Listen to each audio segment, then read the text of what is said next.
Hey everyone, Someone here for WynnStrength.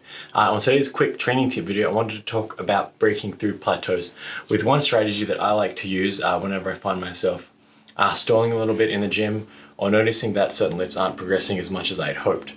The one question you have to ask yourself to answer this question is, are you doing enough volume, or are you getting enough stress to that particular muscle group, particular movement, whatever it is? So just say your squat is stalling out. Probably a sign that the amount of stress you're exposing the body to has hit a point that your body is able to recover from that stress adequately, so there's no need for it to improve. So does that mean in that same session, instead of doing 3 sets of 10 squats, I'm going to do 10 sets of 10 squats in one session? No, that's not what that means. It means you probably want to gradually increase the amount of squat exposure you have over the course of the week. So if you're only squatting once a week, maybe try squatting twice a week. If you're already squatting twice a week, maybe squat 2.5 times a week. Every other week, introduce an extra squat session. Now, again, does this mean I do 1 rep maxes 5 times a week? No, it means if I'm going to do, say, 5 reps and under one session, then maybe that second session is going to be an accessory lift with higher reps and more volume. So if I'm focusing on, say, low bar back squat, for example, I'm doing 5x3, and that's my heavy work for the week on a Monday.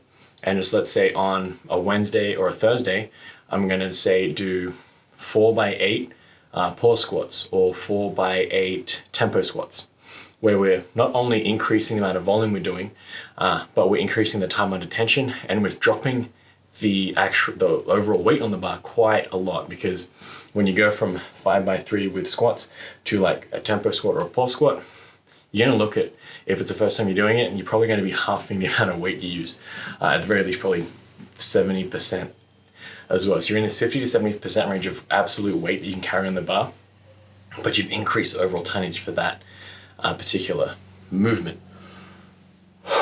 So what we're doing here is we're trying to drive up, we're trying to force adaptation in the body, because the body generally doesn't want to change, and in order to make it change, you have to force that change, and that usually means more stress, and it probably means more different stress. So I wouldn't recommend, say, doing 5x3 Monday and then 5x3 again on Thursday, or like just doing heavy singles and then heavy triples, and that's it. You want to have 2 varied exposures to the squat pattern, but also separated by at least 24 to 72 hours.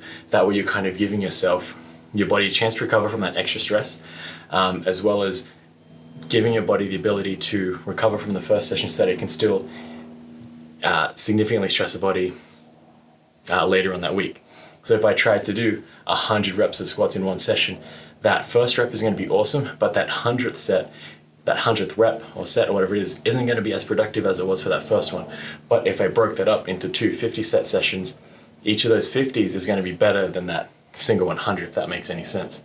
So we want to increase the frequency over the course of the week to that exposure to whatever movement or body part that we're experiencing that plateau in. And with that in mind, not everything is going to progress at the same rate. You probably, unless you're new, you probably won't be experiencing increases in squat, bench, deadlift linearly all the same time in the same fashion. One's going to start getting better, one's going to stall, one might decline, and that's just the nature of how training works. You're going to want to plan out your training year. If you notice that my squat is going really well, maybe you want to dial back that deadlift for a couple of months and really focus on that squat, ramp it up to a point where you can put on the back burner and just maintain where you are. That way you can focus on something else like the deadlift or the bench or the overhead press. We can't chase 2 birds because we only have 1 set of legs. So kind of pick and choose what you want to focus on. If this is plateauing, maybe you need to divert more attention to that, or it's a sign that you kind of put that on the back burner and focus on something else while that kind of sits on the back burner and kind of percolates there. So hopefully that helps with your training, gives you something to think about how you plan around your training year and 5-year plan for training. Think of this in the long term, and you make a lot of progress along the way, and you don't really have to worry about plateaus because they're inevitable and you can always work through them and just give it enough time. This has been Someone from WynnStrength, and remember, a better life through strength.